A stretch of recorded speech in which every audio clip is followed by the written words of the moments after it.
បងប្អូនជាទីស្រឡាញ់ KLS ជាទីស្រឡាញ់នេះថ្ងៃនេះខ្ញុំមានអ្វីដែលពិសេសហ្មងគឺ spec សម្រាប់ខាង gaming ខាង architect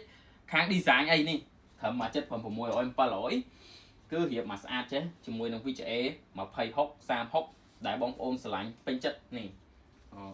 មួយ set តែម្ដងជាមួយនឹងការ free ដូចជាមាន speaker មាន mousepad មាន keyboard អញ្ចឹងបងប្អូនដែលស្រឡាញ់ប្រភេទជា cash gaming ប្រភេទនេះសម្រាប់យកទៅលេង game ក៏បានសម្រាប់ទៅខាងគូប្លង់ architect ក៏បានដែរអញ្ចឹងបងប្អូនអាចមករស់រាន់បានតម្លៃតមាន promotion ពិសេសមែនតើអញ្ចឹងហើយបើសិនជាមួយទៀតបើបងប្អូនស្រឡាញ់ប្រភេទពួក gaming ហ្មង focus ទៅលើ gaming ខ្លាំងហ្មងខ្ញុំមាន spec មួយសមមួយម៉ាស៊ីនហ្មងនេះសាពី អូសាពីច្រឡំសាពីនេះអានេះខាង Ryzen សម្រាប់ Ryzen ហ្មង spec គឺធំមែនតើ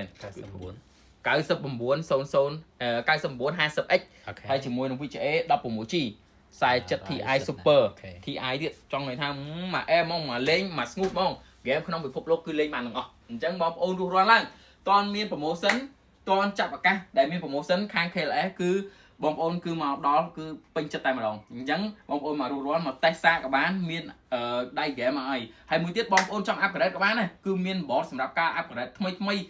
និយាយទៅមួយអែមកបងប្អូនអញ្ចឹងបងប្អូនសូមអញ្ជើញរស់រាន់ឡើងតមាន promotion អូខេអញ្ចឹងហើយម៉ាស៊ីនមានរៀបចាប់ពីតម្លៃប៉ុន្មានទៅតម្លៃចាប់ពី300ឡើងទៅអញ្ចឹងបងប្អូនមកអាចមកភ្លាមតេស្តភ្លាមយកភ្លាមអូខេដូចម៉ាស៊ីននេះអីតម្លៃ300 400អីទៅហ្នឹងហើយក៏រៀបបានដែរអញ្ចឹ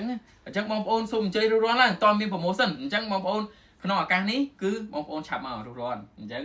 មួយ set គឺស្អាតឃើញគឺដាក់មកចេញមកចុះការធានាគឺយូរឆ្នាំចាប់ពី1ឆ្នាំឡើងបងប្អូនមកអញ្ជើញមកអូខេ1ឆ្នាំដល់5ឆ្នាំយើងមានធានាខ្លាំងមែនតើសម្រាប់និយាយទៅខាងបងប្អូនដែលពេញចិត្តនៅខាង KLS គឺបក KLS